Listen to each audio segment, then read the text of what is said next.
Bien, bonjour à tous. Je pense que nous sommes au complet et que la salle de conférence est maintenant bien remplie.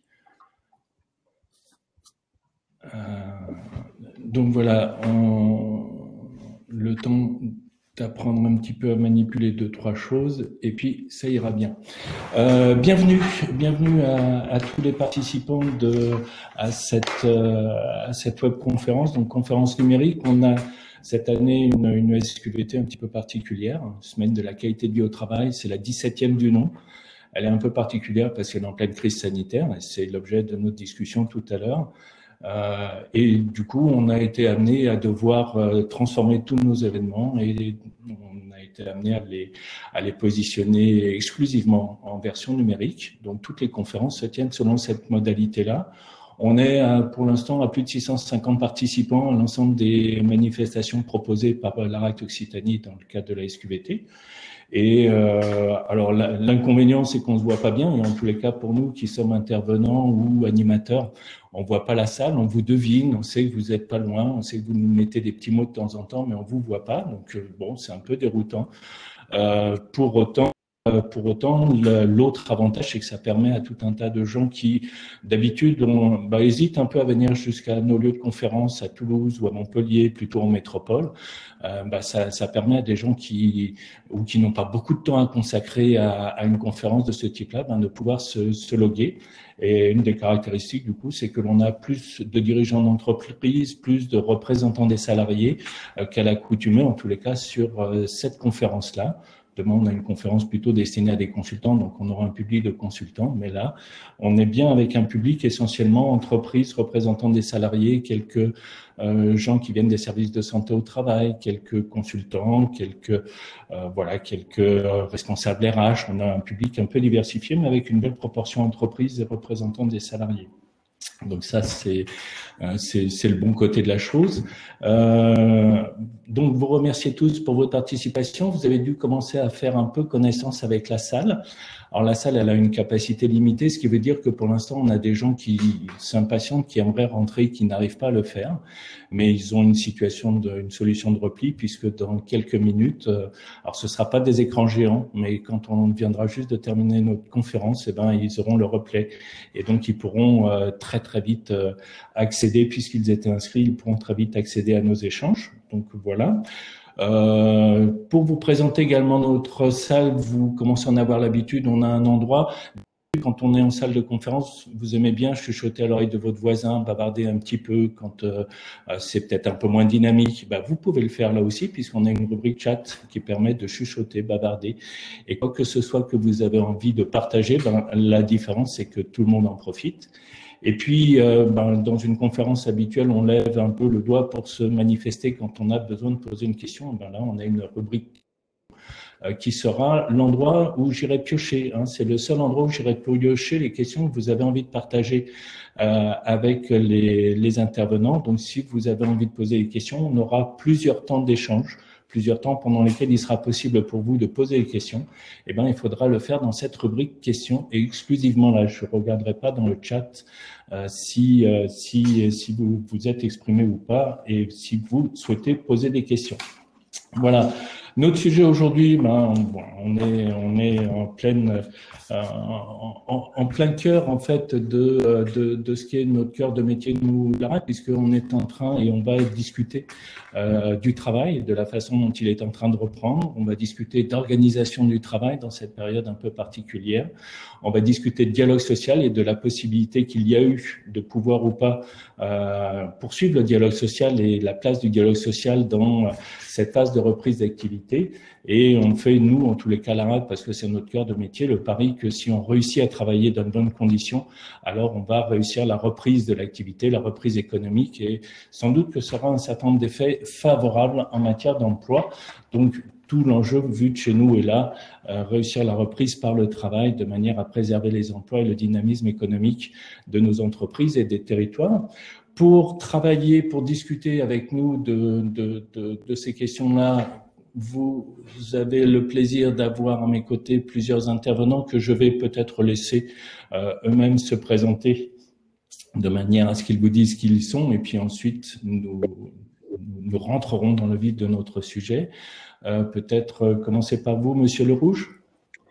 Oui, bonjour à toutes et à tous. Donc, Christophe Le Rouge, moi, je suis le directeur régional de la Direct en Occitanie. La Direct, c'est la Direction régionale des entreprises qui dépend du ministère du Travail et du ministère de l'Économie. Et le sujet des politiques du travail, des conditions de travail, globalement de ce qui se passe dans les entreprises est le cœur de nos missions. Donc, moi, je suis très content de pouvoir discuter avec vous ce matin. Merci, Monsieur Le Rouge. Monsieur Delourmel.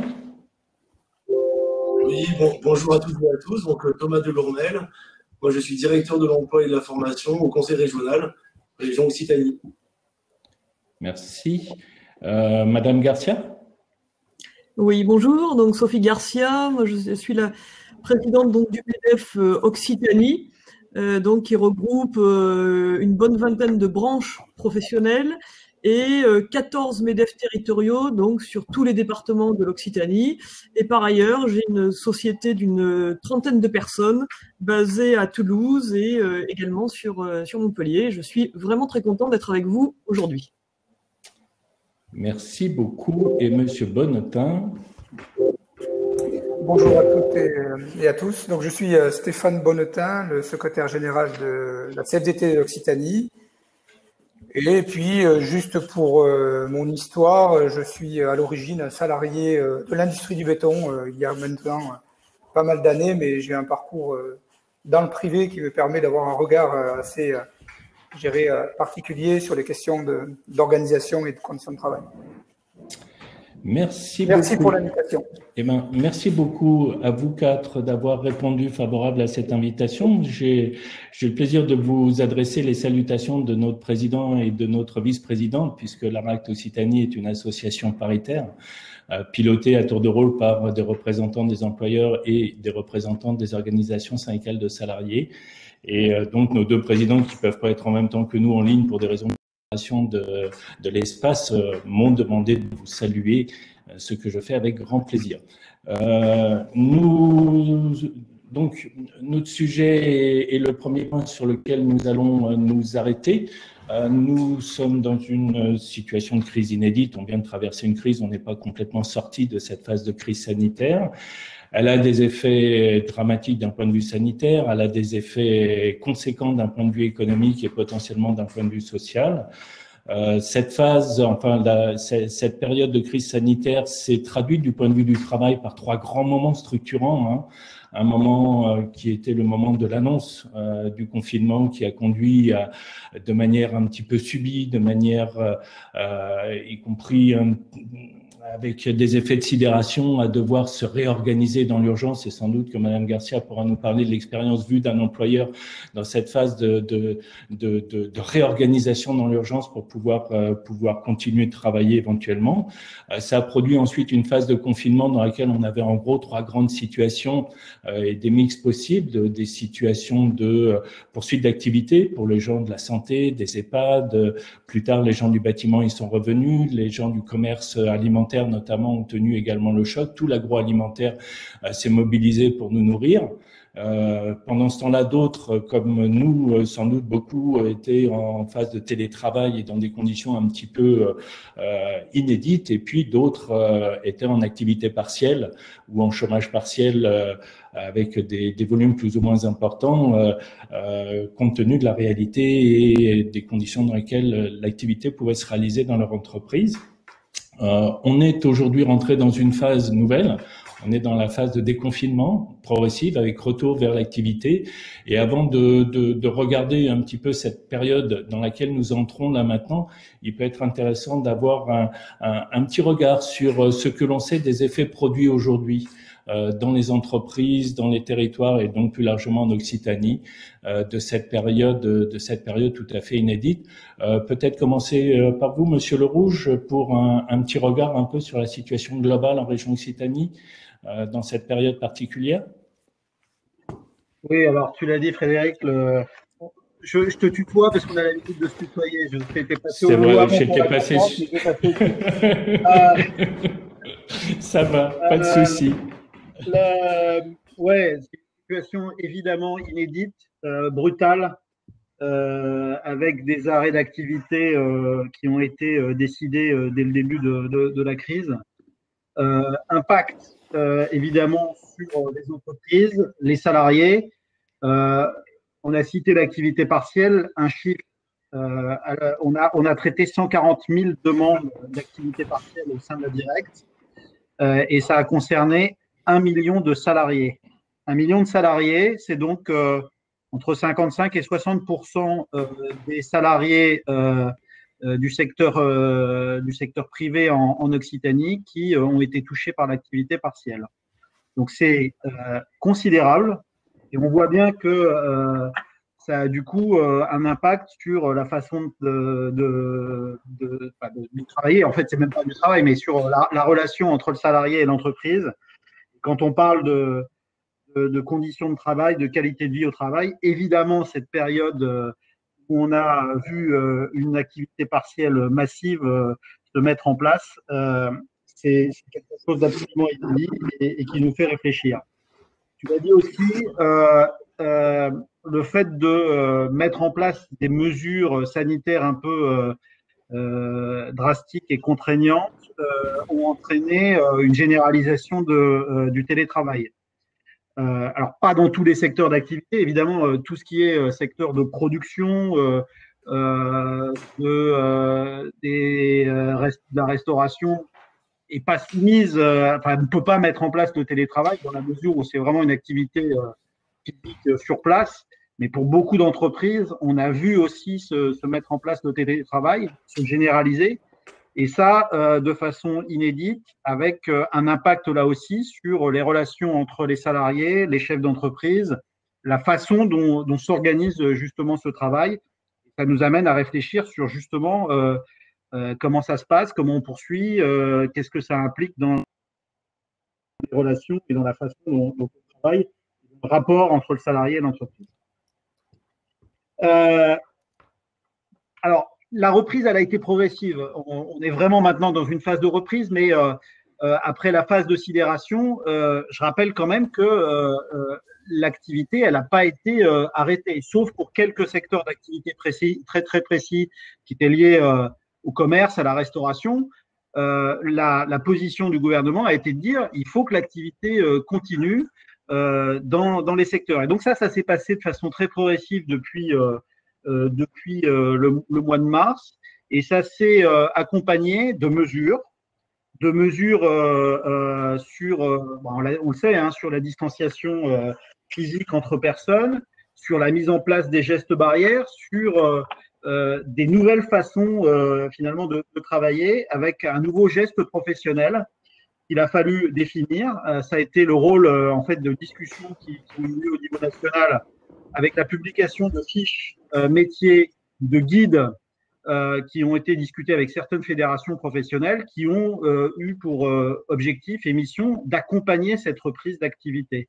Et ça aussi, ça nous interroge sur les nouvelles modalités de travail et sur les conditions de travail et sur la qualité de vie au travail. Enfin, et c'est quelque chose d'assez important et dont il faut tenir compte, c'est que il y a plein de questions, il y a plein d'inquiétudes, et on n'a pas de réponse encore très claire et très précise, même si on a mis en place ces guides de bonnes pratiques depuis le ministère du Travail en lien avec certaines fédérations. On n'a pas de réponse très claire à ces inquiétudes, et ça nous interroge sur comment on essaye de rassurer les salariés, de rassurer les chefs d'entreprise. Et on va en reparler un peu plus tard dans la conférence. Il y a une nécessité absolue d'une discussion pour essayer de trouver des solutions communes, discussion entre les partenaires sociaux dans un contexte global, mais discussion aussi au sein de chaque entreprise entre les représentants des salariés et les directions. Ça, c'est quelque chose sur lequel on veut insister, mais on est en fragilité là-dessus parce que y a certaines instances qui sont obligatoires depuis le début de l'année, c'est les CSE, et malheureusement, on est sur un taux de carence de 35% en région Occitanie, qui fait qu'on n'a pas partout toutes les instances nécessaires à ce dialogue social qui est pourtant absolument essentiel justement pour travailler pour discuter sur ces conditions de travail, sur cette qualité de vie au travail et sur ces conditions de reprise. Voilà un petit panorama rapide de la situation des entreprises en Occitanie. Merci Christophe. Vu de la région et dans nos territoires occitans, Monsieur Delourmel ou Thomas, comme vous voulez, tu voulais. Je vais faire pareil que Christophe, je vais essayer. Bien sûr, on le connaît aussi. Juste pour apporter aussi un petit complément suite à l'intervention de Christophe, je pense que les effets de la crise, ils ne sont pas encore totalement connus, ils ne sont pas maîtrisés. On voit bien qu'il y a des chocs profonds qui vont durablement, en tout cas, être des leviers, des vecteurs pour nous, pour justement ajuster les politiques publiques. Mais on voit qu'en fonction de la condition de la reprise et du calendrier de reprise, ce qui peut faire la force de la région Occitanie, je pense notamment au secteur du tourisme, je pense aussi au secteur agricole, là aussi, on mesurera vraiment les effets de cette crise quand on aura aussi bien mesuré les effets de la reprise et les conditions de la reprise. Donc ça, c'est un sujet qui nous préoccupe parce qu'effectivement, on parle de crise sanitaire, économique et sociale, et donc ces effets ne sont pas du tout encore bien maîtrisés, bien connus à ce jour. Je parle du tourisme et de l'agroalimentaire. On sait que la région, et un des moteurs de la région, c'était aussi l'aéronautique. Là, je ne vais pas faire un dessin, mais on voit bien tous dans la presse et dans les annonces, y compris très récemment par le gouvernement, que la région va être durablement, en tout cas, frappée par cette crise. Donc, il y a un enjeu aussi pour bien ajuster les différentes réponses qu'on peut apporter au secteur d'activité. Moi, pour rester un peu dans le thème de cette conférence, je dirais peut-être 4 enseignements, et puis qui appellent bien sûr des questions aussi. Le premier, c'est la question du télétravail. Christophe, tu l'as rappelé, mais effectivement, ça paraissait impossible avant le 15 mars. On avait des initiatives dans les différentes entreprises et collectivités pour pousser au télétravail. On y allait à petits pas, et finalement, on a réussi, alors sans accompagnement de management, sans accompagnement, on a réussi avec agilité, ce qui montre aussi notre capacité d'adaptation. On a réussi à basculer pour certaines activités en télétravail, et ça renvoie quand même aux questions des conditions de travail, aux questions aussi de la relation et de l'équilibre entre vie personnelle et vie professionnelle. Je ne vais pas m'amuser à un petit sondage parmi celles et ceux qui participent à cette visioconférence, mais soit on est capable de gérer, soit au contraire, on s'est totalement fait happer par le télétravail. Donc, ça renvoie vraiment à des questions de nouvelles formes d'emploi. Et je pense que cette crise, elle doit aussi nous interroger sur quelles sont les missions qu'on peut continuer à exercer à distance, parce que malgré tout, ça renvoie aussi à de l'économie sur les transports, sur le temps passé avec nos proches, sur notre équilibre, mais encore une fois, être capable de bien mesurer la question des conditions de travail. Donc ça renvoie aussi à des nouvelles formes de travail qu'il faut peut-être aussi réfléchir. Deuxième sujet, je l'ai un peu évoqué avec l'aéronautique, mais c'est la fragilité d'un des piliers de l'économie de cette région. Et on voit bien que ce qui paraissait plutôt totalement improbable avant mars, aujourd'hui, on voit bien qu'il va falloir qu'on retravaille sur des plans d'accompagnement durable, sur de la reconversion, sur de la formation, sur de l'accompagnement aux différentes entreprises. C'est vrai pour l'aéro, mais c'est vrai aussi pour d'autres secteurs d'activité.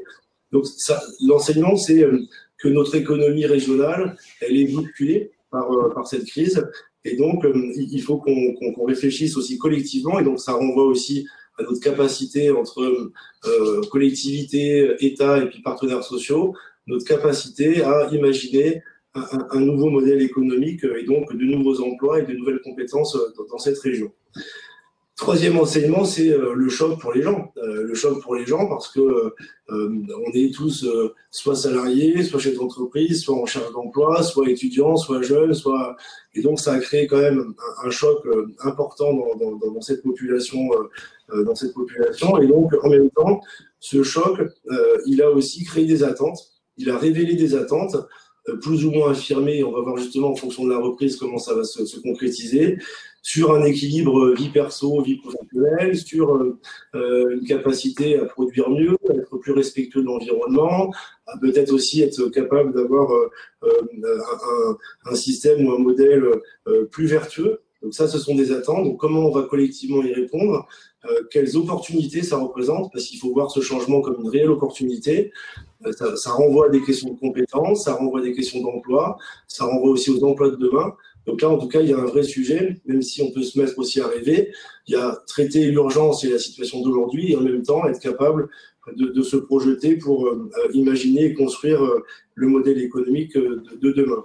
Puis le quatrième enseignement, c'est même s'il y a eu un rôle de filet de sécurité de la puissance publique, hein, que ce soit l'État ou le Conseil régional avec le plan de relance qui a été piloté en région, on voit bien que ça atténue la crise, mais je pense que là, nos collègues des partenaires sociaux pourront le confirmer, la situation a été très dure pour les salariés, très dure aussi pour les chefs d'entreprise, très dure, et donc il faut qu'on soit capable aussi de répondre à cette attente, puisque même si le chômage partiel que Christophe, tu as évoqué, a largement contribué à atténuer les effets d'une crise, hein, on voit bien que tous les pays n'ont pas fonctionné de la même façon, il ne faut pas sous-estimer la dureté des effets de cette crise pour les salariés et puis aussi pour les chefs d'entreprise, mais je crois qu'on l'abordera dans un deuxième ou troisième temps de cette visioconférence. Tout à fait, merci beaucoup. Madame Garcia? Oui, bonjour à tous. Sur ce sujet de l'état dans lequel nous nous trouvons aujourd'hui. Sur l'état, je ne vais pas reprendre ce qui a été dit, puisque je le partage complètement. Cette crise sanitaire qui nous a fait déboucher sur une crise économique et sociale sans aucune comparaison avec ce qui a déjà existé. Alors, qu'est-ce qu'on peut voir déjà aujourd'hui au niveau des équipes et des chefs d'entreprise et donc des collaborateurs, passé l'effet de choc, hein, on a eu globalement une capacité, tous d'ailleurs, hein, quand je dis tous, c'est les chefs d'entreprise, les collaborateurs, l'État et les collectivités territoriales, à la région en l'occurrence avec Thomas qui les représente, une capacité d'adaptation et de réaction franchement qui a été étonnamment positive. Si on doit mettre aussi du positif dans notre discussion, parce que je ne vais pas refaire le tableau noir, hein, que nous avons et que nous avons tous en tête, la capacité, et en particulier sur l'Occitanie, pour l'avoir partagé avec d'autres régions de France, il faut quand même noter qu'en Occitanie, cette capacité que nous avons eue ensemble à réagir a été quand même exceptionnelle. Ce qui permet aujourd'hui donc d'avoir cette reprise dans l'urgence, avec une reprise compliquée. Il faut pas D'abord, ça a été compliqué de s'arrêter. Personne n'est préparé à arrêter l'activité d'une boîte, quelle qu'elle soit, et quelle que soit sa taille. Donc, arrêter l'activité, ça a été compliqué. Les collaborateurs se sont retrouvés pour beaucoup chez eux, soit en télétravail, soit au chômage partiel. Et les dirigeants ont dû faire avec et s'organiser. Grâce, et là, voilà, très important, grâce immédiatement à la réaction de l'État et des collectivités sur les aides que nous avons pu avoir et que nos collaborateurs ont pu avoir, ça a évité une catastrophe immédiate. Je veux dire, là, on était par terre. Donc là, ça nous a permis quand même de tenir. Et on est encore, et c'est là où il peut y avoir un décalage, d'abord entre ce que disent les médias et entre ce qui est vécu par les chefs d'entreprise et Stéphane nous le dira, ce qui est vécu par les salariés. Le décalage qu'on peut voir dans la reprise, c'est que nous, au niveau des chefs d'entreprise, et là je dis par rapport à une enquête qu'on a fait en interne auprès de nos adhérents en Occitanie, on est encore dans je dirais cet état d'esprit de on tient. Qu'est-ce qui fait qu'on tient?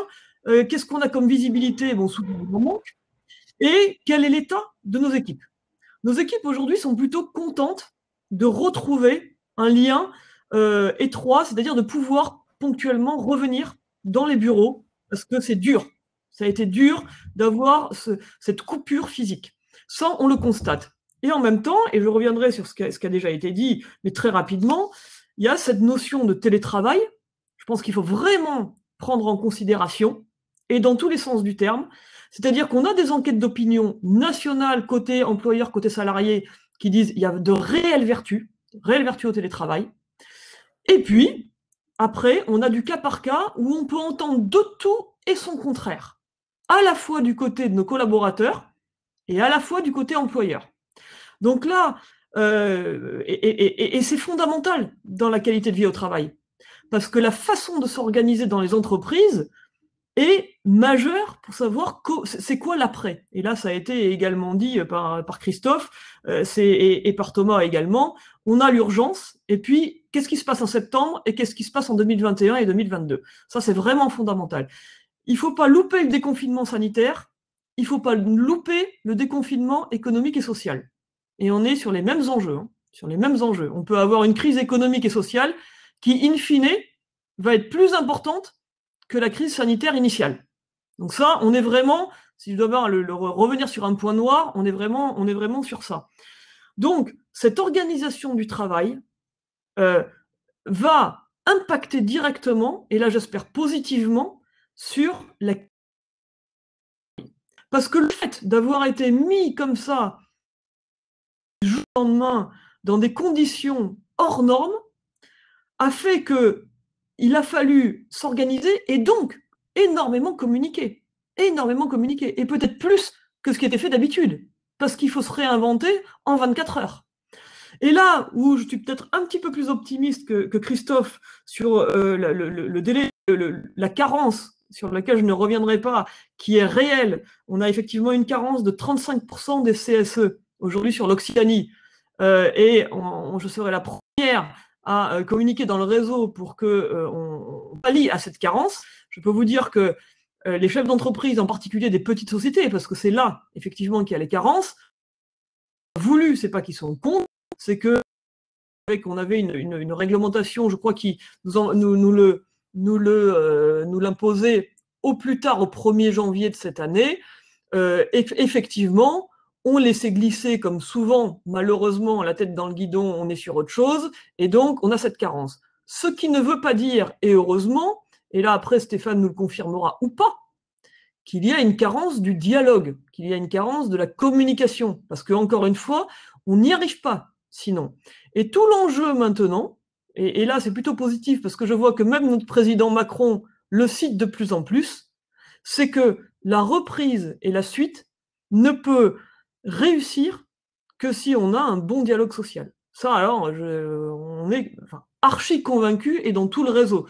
Maintenant, sur la forme de ce dialogue, tout ça, c'est encore une fois, c'est déjà cadré, mais sur l'organisation du travail et donc toutes les conséquences qu'il va y avoir, je pense que là, on a une vraie carte à jouer, encore une fois positive, qui va commencer avant même, et là peut-être que je mettrai une étape de plus par rapport à ce qu'a dit Christophe, c'est peut-être avant même la discussion, faisons un état des lieux, à la fois nous, côté employeur, à la fois côté salarié, quel est l'état des lieux, si on prend par exemple le télétravail, quel est l'état des lieux de comment ça a été vécu et comment on pourrait éventuellement en garder une partie ou totalement ou pas du tout, et pourquoi. Voilà, je m'arrêterai là pour cette premier tour de table. Oui, parce que c'est quasiment l'introduction de la partie qui va suivre tout à l'heure sur les enseignements que l'on tire de la période, les attentes, les besoins et la façon dont on travaille. On a bien repéré également les questions liées au CSE et ça conduit d'ailleurs à ce que l'on ait hier avec l'Observatoire du dialogue social du Gers une initiative un peu particulière autour de la question de la place des CSE dans la gestion de la crise Covid et puis l'importance du dialogue social et la place du CSE dans la période de reprise de l'activité.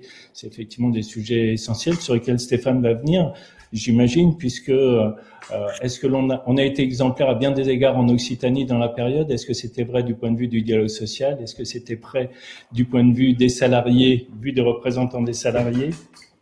Alors, Stéphane? Oui, j'y reviendrai sur le sujet du dialogue social, évidemment, mais d'abord, sur les effets connus et ce que la crise met en lumière. Ce que je veux dire d'abord, c'est de façon générale, c'est que cette crise, sans commune mesure, ouvre une période de très fortes incertitudes et ce n'est pas lié, je dirais, au contexte régional ni même national, il dépasse largement nos frontières. Sur le plan social, nous avons vu des métiers à forte valeur ajoutée, peu valorisés économiquement et socialement, souvent occupés par des femmes, être mis en avant. Nous avons vu se creuser les inégalités de notre société. Celles-ci se sont révélées notamment dans le rapport au confinement. De nombreuses études ont pu le démontrer. Ceux qui ont passé leur confinement dans des résidences secondaires et ceux qui ont vécu dans des conditions difficiles les uns sur les autres. Et puis, il y a aussi ceux qui sont restés au travail, et donc les exposés et les protégés, ceux qui payent le confinement des autres. Il y a aussi, ça a été évoqué, la question du télétravail lui-même. Donc, en fonction du rapport au numérique, des conditions de vie, d'équipement et de charge de travail, en fonction aussi de ceux qui, pendant ce temps-là, gardaient leurs enfants ou pas. On a vu apparaître des sujets autour de la continuité pédagogique, ceux qui pouvaient faire école à leurs enfants et ceux qui ne pouvaient pas. Et bien sûr, tout cela avec un risque d'accentuer encore plus les fractures sociales. Et avec tout ça, on a vu aussi l'émergence de nouvelles formes de risques sociaux. Et puis, puisque ça a été le cas à de très très nombreuses reprises, on a vu la méconnaissance de leurs droits par beaucoup de salariés et la différence qu'il y a, ça a été abordé par Sophie, sur ceux disposant d'IRP et les autres. Il y a une grande différence quand il y a présence d'IRP, dialogue dans l'entreprise et les autres. Et puis, dans ce sens, on a vu une forme de relégitimation du dialogue social. Alors, quand je dis ça, c'est vrai pour certains niveaux. C'était le cas pour le niveau national, où on a bien vu l'exécutif, les organisations syndicales et patronales qui ont beaucoup discuté dans cette période. Ça reste encore à vérifier sur le niveau régional et infra, mais en tout cas, ce qui est vrai, et s'il faut le souligner, dans cette période, une instance comme le comité régional de l'orientation de la formation professionnelle s'est réunie à plusieurs reprises pour aborder les sujets qui vont au-delà de leurs prérogatives. Et puis, évidemment, je dirais un mot sur les effets et ce qu'on a pu voir, je dirais, exacerbé par la situation sanitaire. J'en viens sur la situation économique. Je dis exacerbé parce que la situation économique que nous connaissions, la problématique industrielle, mais là aussi qui dépasse largement, je dirais, le périmètre régional, n'est pas liée à la crise sanitaire. C'est des situations de délocalisation. Donc, pour revenir à des sujets que nous connaissons bien en Occitanie, à savoir l'aéronautique, mais aussi l'automobile, et toutes les conséquences que nous connaissons depuis de nombreuses années sur les équipementiers, on voit bien que la question, je dirais, de la maîtrise des filières, la stratégie, etc., sont des sujets qui ont été mis complètement en avant et exacerbés, comme je le disais justement, par cette crise. Et on a vu aussi la forte dépendance des entreprises à la puissance publique. Il y a également, il faut le souligner, la forte capacité, Sophie l'abordait aussi, ou la réactivité des entreprises dans cette situation à changer de production. On a de nombreux exemples aussi en Occitanie pour produire du gel hydroalcoolique, des masques, etc. Et pour terminer sur le sujet du dialogue social, je dirais central, et peut-être pour faire le lien avec le sujet d'après, la CFDT, en partenariat avec l'organisme de sondage Kantar, nous avons fait une enquête qui dit qu'un quart des salariés considèrent que leur employeur n'a pas pris les bonnes mesures face à cette crise. Et ce mécontentement est divisé par 3 lorsqu'il a consulté les représentants du personnel. Donc on voit bien l'importance du dialogue social et que nous appelons bien évidemment de nos voeux à chaque fois que c'est possible. Merci pour ce premier tour de parole. Merci beaucoup à vous quatre. Pour l'instant, je n'ai pas de questions qui sont posées par nos conférenciers, ceux qui participent à la conférence en tout cas. On va donc pouvoir poursuivre. On a un certain nombre de sujets que vous avez commencé à esquisser et poser comme étant des points sur lesquels on peut continuer à réfléchir. On a un premier sujet sur les liens qui... c'est Nathan qui a dû faire ça, qui a réussi à... Super, excusez-moi. Je réagis au changement d'image qui a été produit et je remercie celui qui est en train de m'aider avec une petite main derrière. Voilà, c'est du travail d'équipe et c'est toujours apprécié. Donc, on a un certain nombre de sujets qui sont en train de venir et de prendre un petit peu de place dans notre échange. On a ce par quoi Stéphane était en train de terminer et Sophie également était sur cette question de la place centrale du dialogue social dans la période et l'enjeu qu'il y a à permettre aux représentants des salariés d'être dans les dispositifs de réflexion et de discussion des modalités prises pour réussir la reprise du travail. Il y a évidemment sans doute et en creux pour les uns et les autres les enjeux à pouvoir aussi permettre aux salariés de pouvoir prendre en lien avec leurs représentants et dans d'autres cadres et dans les collectifs de travail un peu la main et pouvoir discuter des modalités dans lesquelles on va s'organiser. Et on voit bien combien il est important de pouvoir tenir compte de la façon dont on travaille différemment dans cette période nouvelle et combien il est important de demander à ceux qui réalisent les activités de travail ce qu'il est pertinent de mettre en œuvre pour réussir la reprise d'activité. Donc, on a des sujets autour du dialogue social et de la participation des salariés. On a évidemment toute une série d'aspects qui sont venus autour des questions de l'organisation, la façon dont on s'est organisé. Alors là, dans la période pour mettre de la distance et éviter de se contaminer les uns les autres, mais aussi avec des modalités de type télétravail. Et on a fait une enquête, le réseau Anactarite, avec des résultats en Occitanie qui montrent tout l'intérêt qu'ont les salariés à poursuivre le télétravail, mais peut-être pas tout à fait comme on l'a vécu dans la période et avec les enjeux de réflexion sur la façon dont on le mène. On voit qu'il y a effectivement des attentes nouvelles et des possibles qui ont été identifiés en matière d'équilibre vie pro, vie perso, de déplacement, d'effets possibles sur l'environnement et donc les effets produits sur l'environnement dans lequel nous sommes et sur la planète. Voilà, tous ces sujets sont au cœur de la reprise avec peut-être une question complémentaire sur laquelle je serais intéressé de vous entendre également. Si on a été exemplaire à quelques égards en Occitanie, on a eu aussi quelques épisodes dans le passé qui sont des épisodes douloureux et dont on a essayé, pour ce qui est de la RAC, d'essayer de comprendre ce que l'on en avait gardé. On pense notamment à la déflagration AZF et on pense aux inondations dans l'Aude.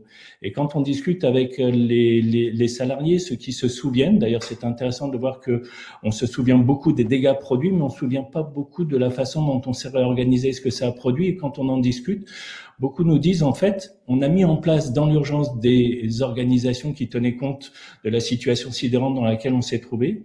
Et on n'a pas forcément re-questionné ces organisations plus tard pour faire ce que Sophie Garcia proposait tout à l'heure, à savoir réfléchir sur ce qui était bon, utile, pertinent dans la période et qui mériterait d'être conservé parce que produisant des résultats satisfaisants du point de vue de la façon dont on travaille et donc de la qualité du service produit et du résultat économique. Et puis ce qui peut-être a été mis en place en mode dégradé pour faire face et qui ne mérite peut-être pas d'être gardé durablement parce que, Thomas le disait tout à l'heure, il y a un certain nombre d'effets du télétravail avec des surcharges et des empans d'activité qui sont quand même assez phénoménaux, des gens qui se sont laissés déborder, des interactions vie pro, vie perso pas toujours correctement maîtrisées et qui méritent d'être re-questionnées. Et donc sur cet aspect, à la fois sur la place du dialogue social, la façon dont les salariés, les dirigeants d'entreprise vont pouvoir travailler dans cette période et la façon dont on questionne les dispositifs mis en place pour pouvoir réussir la reprise d'activité, ça m'intéresserait de vous entendre et peut-être en prenant aussi en prenant aussi le temps de se dire ce dont on pourrait avoir besoin pour pouvoir réussir cette reprise d'activité et ce qu'il est possible d'activer aujourd'hui dans notre région pour réussir et pour appuyer les dirigeants d'entreprise, les salariés et leurs représentants dans cette phase de reprise. Peut-être Sophie Garcia ? Oui, je te remercie, Frédéric, pour cette transition. Pour répondre à tes questions, et c'était le lien avec ce que disait Stéphane, façon de voir les choses, même si c'est très difficile d'être binaire. Si je prends le télétravail, soit effectivement on a un portrait qui est assez négatif, hein, qu'a brossé Stéphane, avec la charge de travail, le souci de à la fois les gardes d'enfants. Bon là, on n'a pas le rectorat autour de la table, mais bon, on a un vrai sujet avec les écoles que nous avons tous subi et que nous continuons à subir d'ailleurs. Donc il y a effectivement des effets négatifs qui ont été donc soulignés par Stéphane.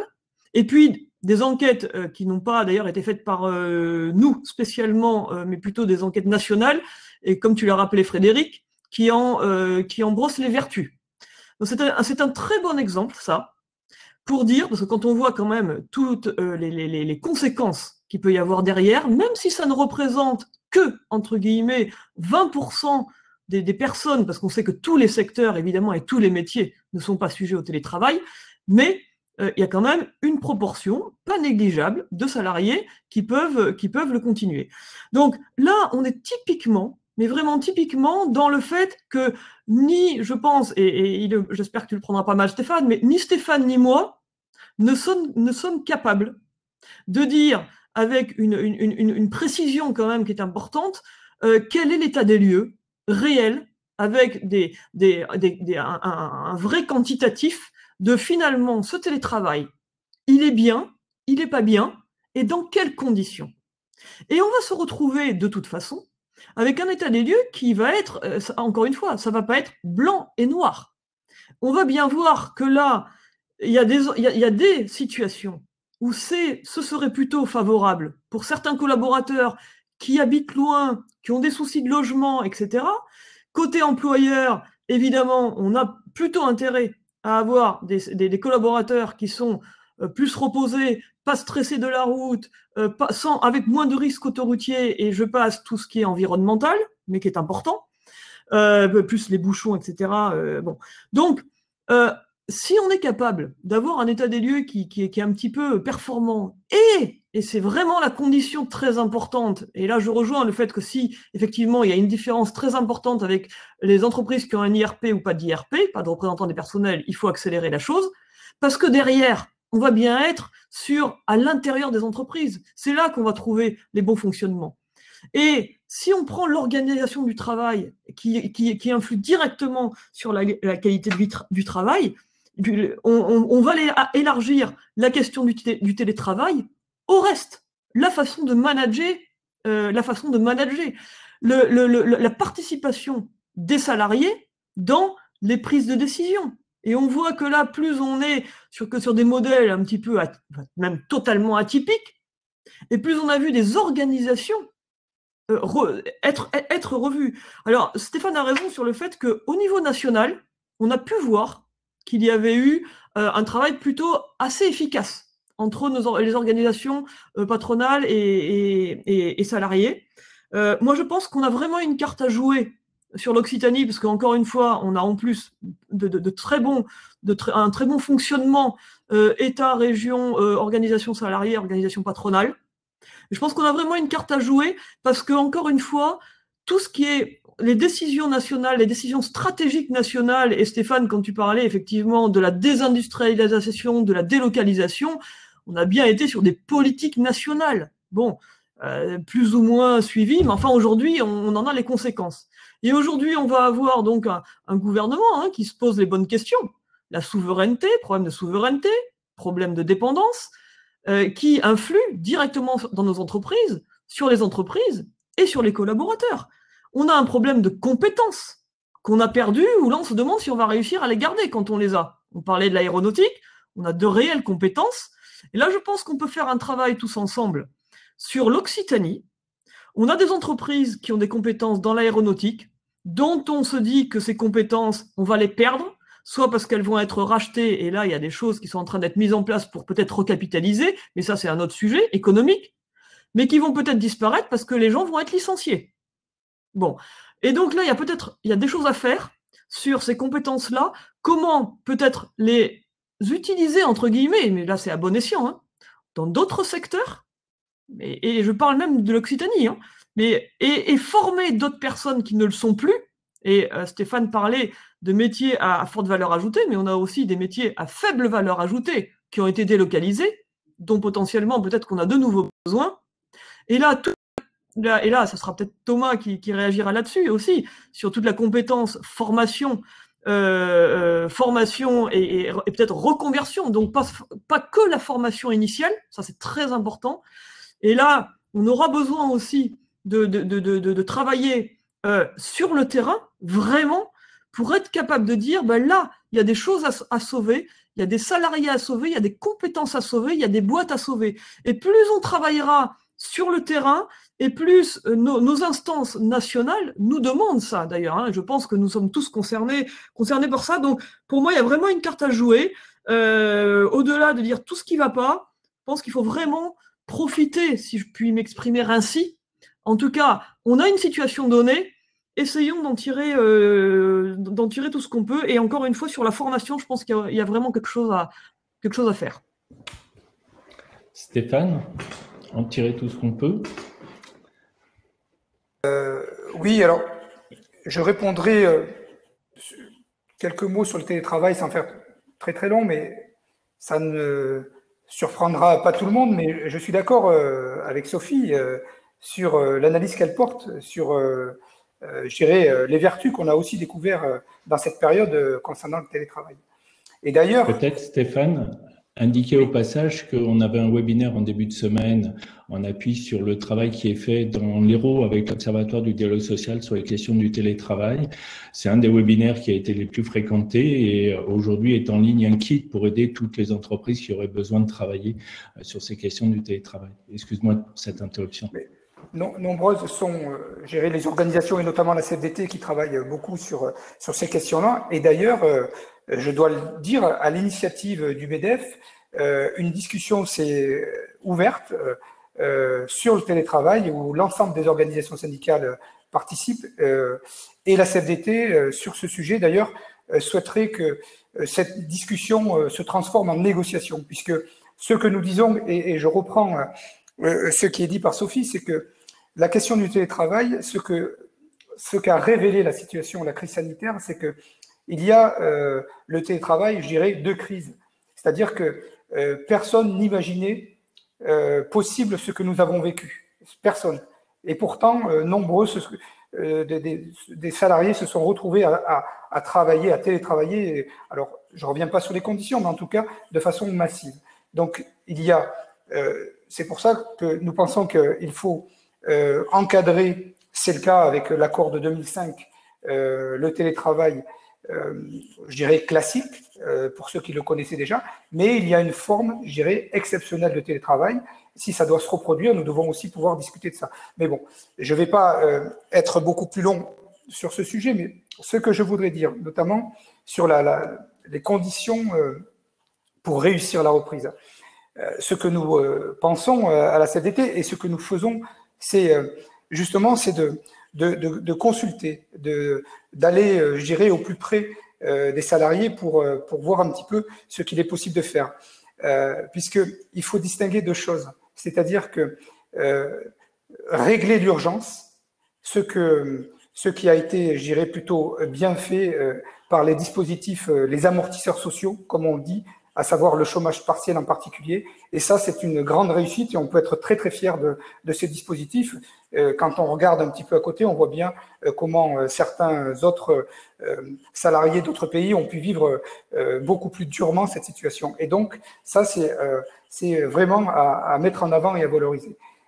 Mais il y a le temps long, c'est-à-dire qu'aujourd'hui, une fois que nous avons encadré la situation de crise avec tous les dispositifs de soutien financier qui sont nécessaires et que nous soutenons à la CFDT, il faut aussi prendre le temps de travailler sur le long terme. Et le long terme, ça veut dire se poser des questions. Et la CFDT propose, une mobilisation importante autour de travailler tous, travailler mieux.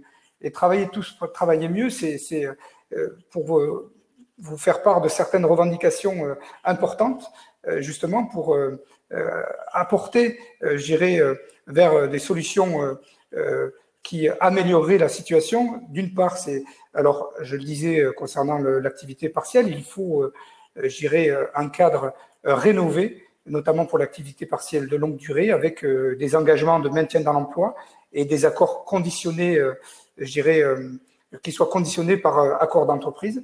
Il y a évidemment la question qui peut être traitée par bassin d'emploi, et ça, c'est des choses qu'on peut travailler très, très rapidement, c'est l'emploi partagé par des groupements d'employeurs. On a la filière agroalimentaire et l'agriculture qui connaît bien ces dispositifs d'emploi partagé. C'est quelque chose sur lequel nous pouvons réfléchir. Il y a évidemment la problématique des petites entreprises, puisque on voit bien aujourd'hui avec les dispositifs qui permettent de soutenir les entreprises et qui fonctionnent bien pour, je dirais, certaines entreprises d'un certain niveau, mais nous le savons aussi, nombreuses sont celles qui ont de grandes difficultés à capter ces soutiens. Donc il y a un travail important à faire aussi sur les petites entreprises avec la création. Là aussi, si on parle du territoire, des cellules peuvent être créées dans les territoires, dans les départements, dans les bassins d'emploi. C'est des choses qui sont, je dirais, pas faciles à faire, mis en place assez simplement. Et puis, il y a évidemment des dispositifs que nous connaissons, mais qui méritent d'être mis, je dirais, plus en avant. C'est des contrats de transition écologique qui permettent aussi à un territoire de transformer ses activités. Et je terminerai par un sujet évidemment fort, c'est la question des compétences. Il faut investir massivement sur les compétences. Et vous savez, ce que la crise a révélé aussi, pour revenir au premier sujet, c'est que avec l'arrêt des CDD et des intérimaires, on a vu les entreprises se sont rendues compte qu'elles avaient fait partir en même temps des savoir-faire, des intérimaires, des CDD occupaient des postes et détenaient des savoir-faire qui se sont perdus avec l'arrêt de l'activité. Et donc, il y a vraiment un travail important d'emploi massif et notamment les dispositifs parcours emploi compétences qu'il faut amplifier et booster. Voilà, c'est une façon élégante de passer la balle à Thomas notamment. En gros, ce que l'on est en train de se dire, c'est qu'il y a eu un énorme effort fait par l'État et la région pour soutenir financièrement les entreprises dans cette période, et c'est évidemment essentiel, les entreprises et les salariés, et c'est évidemment essentiel dans cette phase particulière de la crise. Aujourd'hui, le sujet, c'est la reprise de l'activité, c'est la reprise du travail, et c'est se remettre en situation de pouvoir produire les biens, les services, et du coup la valeur et les résultats pour les salariés en matière d'emploi et de conditions de travail, et pour les entreprises en matière économique par cette reprise de l'activité. On a des sujets nouveaux ou des sujets qui sont à nouveau, je dirais, reprennent de l'importance dans la vie des entreprises. C'est toutes les questions autour du travail et de l'organisation du travail dont on parlait tout à l'heure et sur lequel Sophie insistait beaucoup. Il y a tout ce qui tourne autour de la prévention des risques sanitaires et les nouvelles organisations pour malgré tout se prémunir, et c'est pas si simple que ça. Il y a tous les enjeux en matière d'accompagnement du dialogue social, y compris des enjeux peut-être de formation des CSE. En tous les cas, nous, on travaille aussi à des propositions d'offres de formation pour faire monter en compétence les CSE quand ils se mettent en place et prendre en charge l'ensemble de ces questions. Et puis, il y a toutes les questions formation qui renvoient forcément à un des éléments qui a marqué l'actualité dans notre région, formés plutôt que licenciés.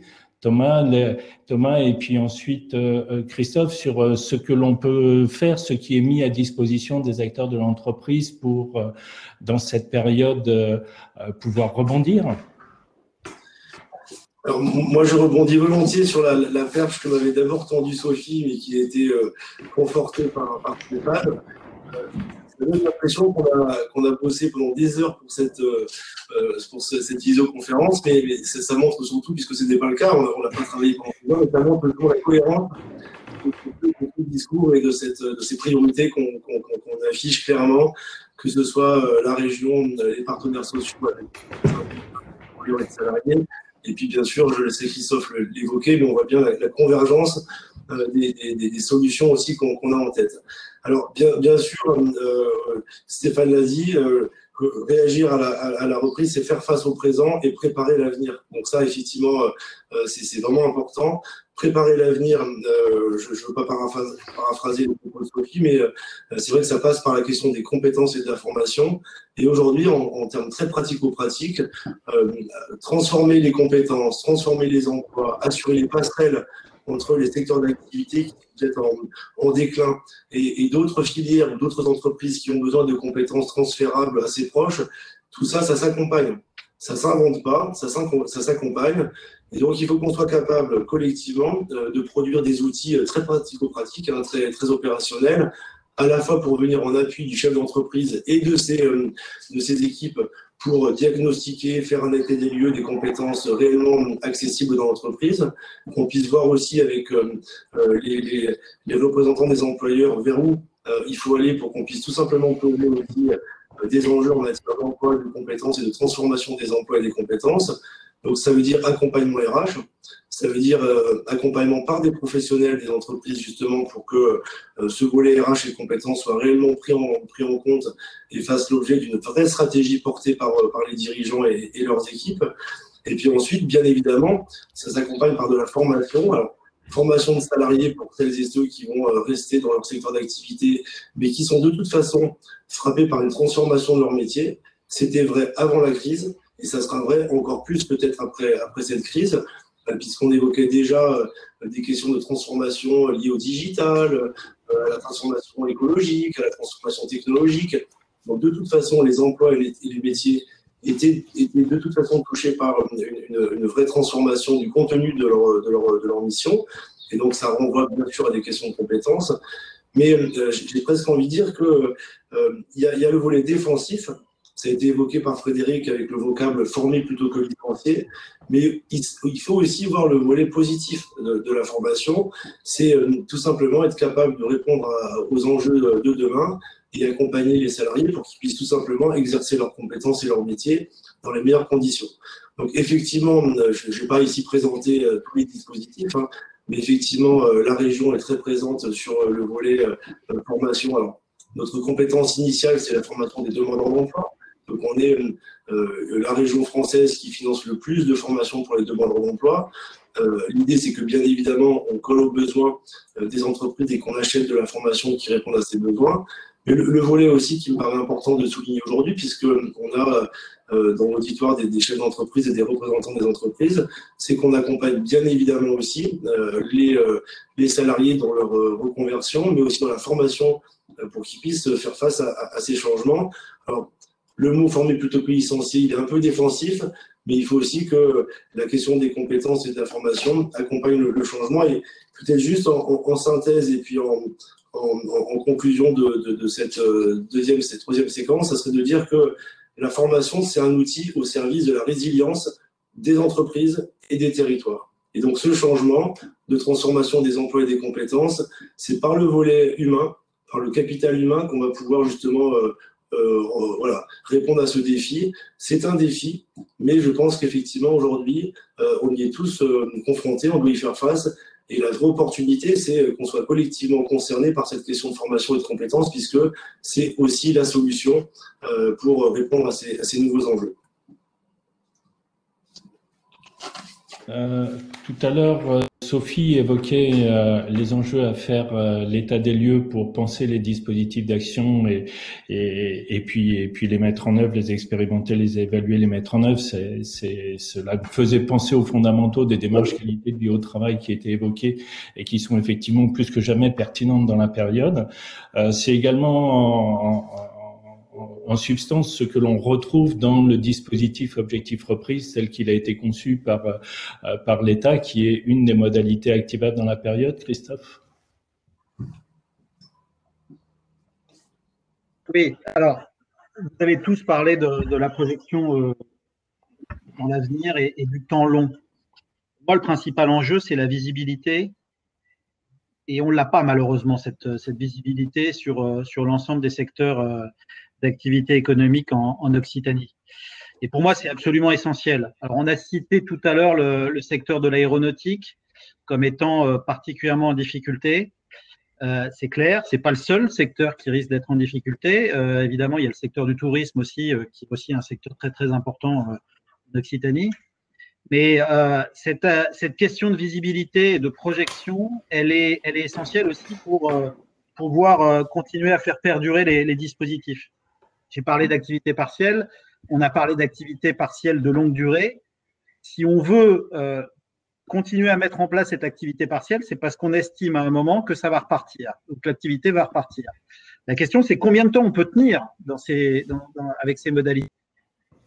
Au bout de combien de temps on peut estimer que le marché, l'activité va repartir. Donc ça, c'est un point important. Le deuxième point important sur cette visibilité, c'est qu'il ne faut pas se cacher derrière son petit doigt. On va avoir des fermetures d'entreprises, des fermetures d'usines, on va avoir des PSE. Alors j'espère qu'on n'en aura pas beaucoup, mais on en aura quand même quelques-uns. Et là, les questions de conditions de travail, de qualité de vie au travail, quand vous avez des licenciements massifs, c'est pas tout à fait la même chose que quand vous reprenez l'activité en vous disant, bah voilà, il y a quand même de l'activité, on va essayer de s'organiser différemment. Donc moi, là, c'est un vrai sujet pour moi de savoir essayer de se projeter, comment ça va se passer. Et puis, absolument, et là, on retrouve la notion de dialogue social, maintenir le dialogue social pour éviter que même dans des situations de crise, dans des situations de PSE, ça se traduise par une conflictualité forte dans nos entreprises d'Occitanie. Donc ça, pour moi, c'est un point de vigilance important. Et on revient sur la nécessité du dialogue social. Alors, qu'est-ce qui existe justement pour favoriser ce dialogue social dans les entreprises et dans la région? Ça a été évoqué tout à l'heure par Stéphane Bonnetin.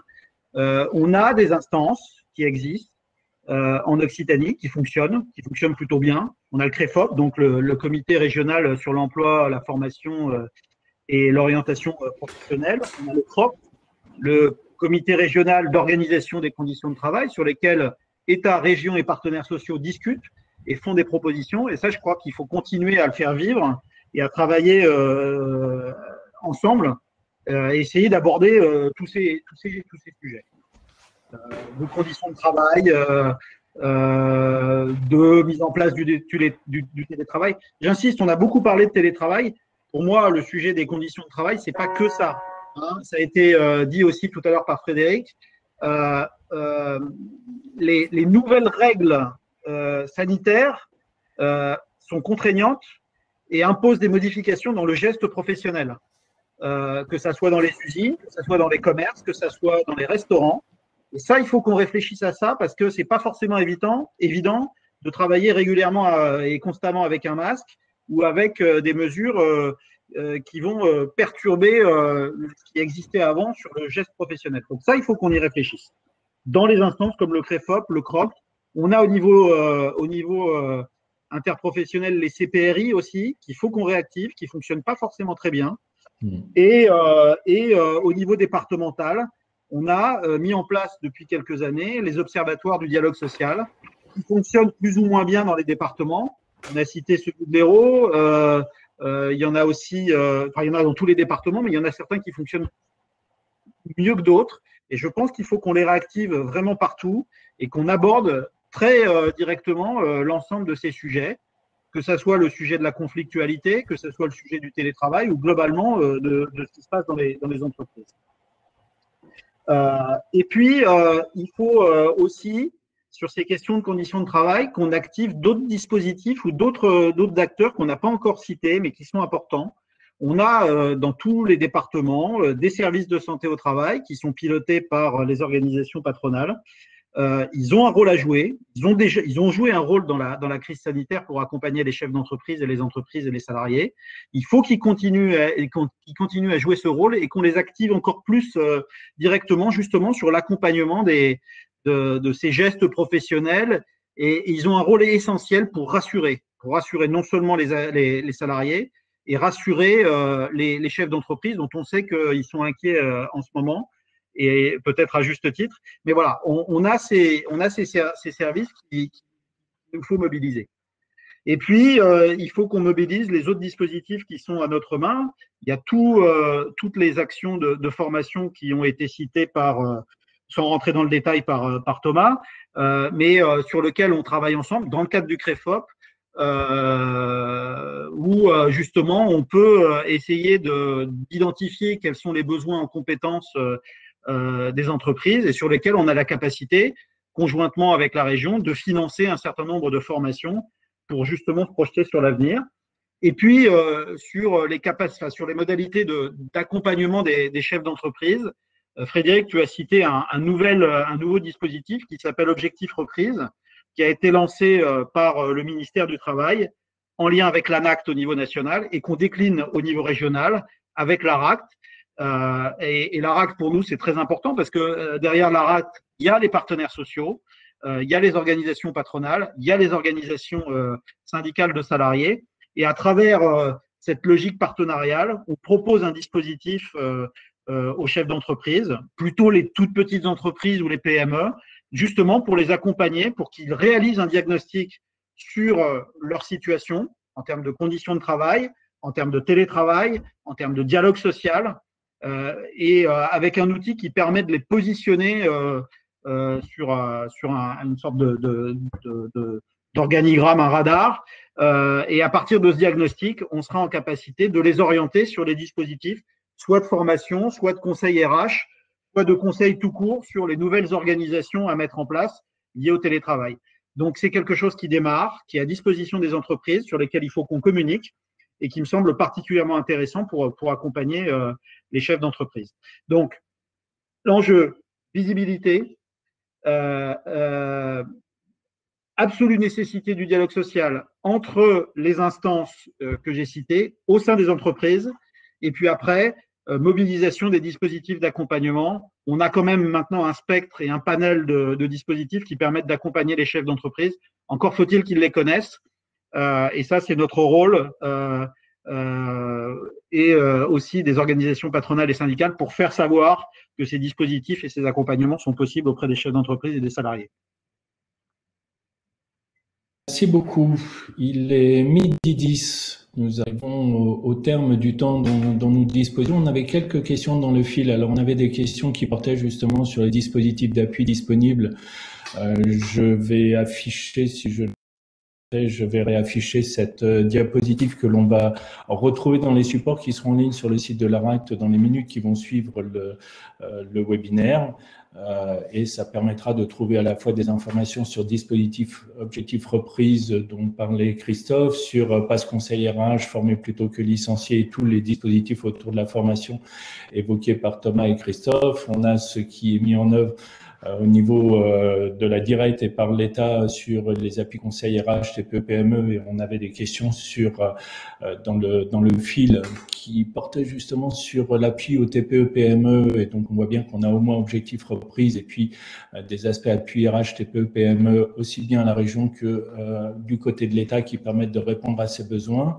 On évoquait tout à l'heure les enjeux à pouvoir organiser et s'équiper pour pouvoir assurer les distances sociales nécessaires et donc appuyer les organisations du travail. Les CARSAT ont là aussi développé des fonds réactivés ou renforcer plus exactement, des fonds qui permettent pour les entreprises de moins de 50 salariés d'être accompagnés sur cette affaire-là. Et on parlait tout à l'heure des difficultés rencontrées. Alors, pour les salariés, globalement, sur les problématiques de santé avec le recours possible aux services de santé au travail. Et pour les dirigeants, un dispositif porté à la fois par l'État, la région, des services de santé au travail en région, qui s'appelle Occitanie soutien aux entrepreneurs et qui est accessible également. Donc, tous ces éléments seront en ligne tout à l'heure. Ce que je vous propose pour utiliser les 3 minutes qui nous restent, c'est que chacun prononce éventuellement la petite phrase de conclusion qui permettra de mettre en exergue l'idée qu'il propose de conserver de ce webinaire. Et puis nous rendrons l'antenne puisque nous avons un petit côté télévisuel qui nous permettra de nous séparer. Peut-être on commence par Sophie, ensuite Stéphane, après Thomas, et puis on finira par l'État. Christophe? Merci. Donc, bon, c'est ce que disait Thomas tout à l'heure. On voit quand même qu'on est plutôt en phase, ce qui est plutôt quand même rassurant pour tout le monde, évidemment, à continuer. à continuer, et encore une fois, au plus proche du terrain. Juste, et ce sera mon mot de la fin, tu viens de montrer une diapositive sur laquelle on voit de dispositifs.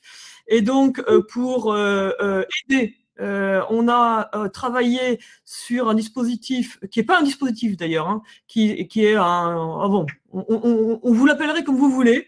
Ça s'appelle mode d'emploi. Dedans, il y a Christophe y est, Thomas y est, la Direct, l'APEC, Pôle emploi, donc toutes les personnes qui sont concernées. Nous avons créé ça juste avant le Covid, qui était sur les questions d'emploi et plutôt des problèmes de recrutement. On l'a basculé maintenant sur le souci de l'emploi, de la sauvegarde de l'emploi et voire de la création d'emplois, parce qu'on est encore des secteurs ou des secteurs géographiques ou secteurs de filières qui peuvent aussi avoir des besoins de recrutement. Donc tout ce que tu as affiché, Frédéric, et d'autres, on a des chargés de mission qui vont aller dans les entreprises qui le demandent. N'importe quelle entreprise peut le demander sur le territoire Occitanie, puisque c'est bien un dispositif Occitanie, et peuvent contacter Mode d'emploi, et on vous le redonnera pour que tu puisses le diffuser également, et venir voir l'entreprise pour voir dans quelle mesure on peut accompagner et quels sont les dispositifs, encore une fois, quels qu'ils soient, ou les interlocuteurs, on est juste un lien, hein, pour aider le chef d'entreprise et les collaborateurs à garder, à sauver les emplois, et au-delà de ça, à garder et à avoir les compétences qu'il faut. Donc, ça fait le résumé de tout ce que tu as présenté, et on a toute cette mallette, et on travaille avec tous les acteurs qui sont déjà autour de la table. Merci Sophie pour ce et pour la participation à cette webconférence. Stéphane? Oui, alors, on a beaucoup parlé de dialogue social et on réjouit. Alors, même si évidemment, il ne résout pas tout, mais en tout cas, il a la garantie d'une prise en compte des situations vécues par les travailleurs, et c'est un vecteur de confiance dans cette période de forte incertitude. Et je ferai le lien avec ce dialogue social sur la mobilisation pour l'emploi que la CFDT souhaite, travailler mieux, et la possibilité pour tout un chacun de contribuer sur notre espace qui est ouvert sur le site internet de la CFDT, puisque je crois qu'il est temps de profiter de cette situation ô combien dramatique pour réinventer, je dirais, le nouveau modèle que nous voulons. Et pour la CFDT, il s'articule autour de 3 enjeux clés, à savoir la justice sociale, l'urgence écologique et l'impératif démocratique. Merci. Merci Stéphane pour ce mot et pour ta participation. À bientôt. Thomas? Me concernant, donc, deux mots pour la conclusion. Le premier, je rappellerai que pour l'urgence et la situation d'aujourd'hui, il y a toujours un numéro contact, donc 0800 31 31 31, pour que les chefs d'entreprise puissent avoir de l'information sur les aides, État comme région, auxquelles ils peuvent prétendre. Que ces aides, elles s'appuient bien sûr sur les aides économiques, mais on n'a pas évoqué avec Christophe, mais il y a aussi le soutien psychologique. On a aussi apporté un soutien juridique que j'ai pas évoqué dans cette visioconférence, mais qui peut aussi être très, très utile pour les chefs d'entreprise. Donc, n'hésitez pas, bien sûr, à appeler ce numéro. Et après, pour conclure, je resituerai volontiers la place de la formation. Alors, Stéphane, désolé, je vais paraphraser, je vais prendre une idée. La formation, elle a été la croisée de 3 chemins.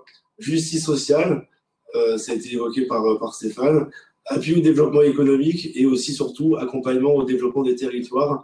Et donc, cette formation qui est au cœur de ces 3 chemins, on l'a bien en tête, et vous avez vu qu'on partage bien, en tout cas, cette idée avec les 4 intervenants qui se sont succédés à cette visioconférence. Merci Thomas. À très bientôt. Christophe, le mot de la fin revient à l'État, et ce sera la fin de cette webconférence. Merci beaucoup à tous. L'État parle toujours en dernier, et le représentant de l'État dois toujours paraphraser tout ce qui a été dit avant parce que je me retrouve de tout ce qui a été dit. Non, simplement, il y a beaucoup d'incertitudes, beaucoup d'inquiétudes. On n'a pas les réponses actuellement, mais on les apportera collectivement. Donc, la dynamique qu'on a tous ensemble entre État, région, partenaires sociaux, il faut qu'elle perdure. Et c'est grâce à cette habitude de travail en commun qu'on arrivera à accompagner salariés et chefs d'entreprise. Voilà. Et le mot de la fin, c'est merci à l'ARACT, qui est justement cette concrétisation de ce partenariat entre les différents acteurs et qui est absolument essentiel aussi dans l'accompagnement des chefs d'entreprise et des salariés. Ici l'Occitanie, à vous les entreprises. Bonne reprise. À très bientôt. Merci à tous. Merci beaucoup. Merci. Merci Frédéric.